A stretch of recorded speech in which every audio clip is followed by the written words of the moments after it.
Michael Saylor says Bitcoin ETFs will be the supertanker for his MicroStrategy sports car. The software company now owns around $4.5 billion worth of Bitcoin and is planning to buy more in the third quarter of this year. Michael Saylor said MicroStrategy will continue to be the top choice for investors looking to gain exposure to Bitcoin even if a spot Bitcoin exchange-traded fund ETF gets approved. He said an ETF would bring billions of dollars in investments into the market, which would profit companies like MicroStrategy, which have significant exposure to the cryptocurrency. MicroStrategy MSTR chairman Michael Saylor said his software company would continue to be the go-to company for investors to gain exposure to Bitcoin BTC without directly buying it, even if a spot Bitcoin exchange-traded fund ETF is rolled out. If the regulators approve one of the 9 currently open applications with the Securities and Exchange Commission (SEC), a spot ETF would pour billions of dollars in investments into the Bitcoin market, Saylor said in an interview with Bloomberg TV on Wednesday. This would help companies like MicroStrategy, whose balance sheet holds a massive amount of Bitcoin, he added.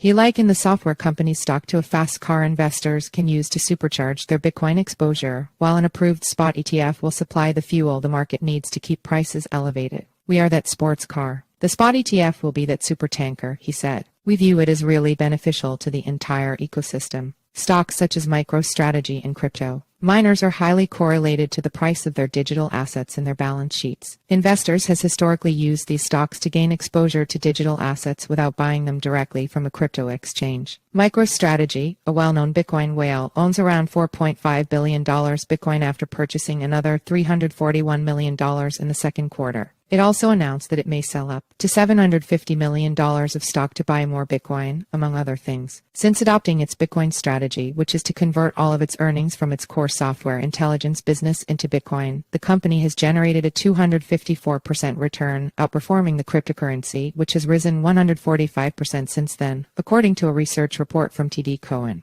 The shares of MicroStrategy have climbed about 170% this year, while Bitcoin rose more than 70%.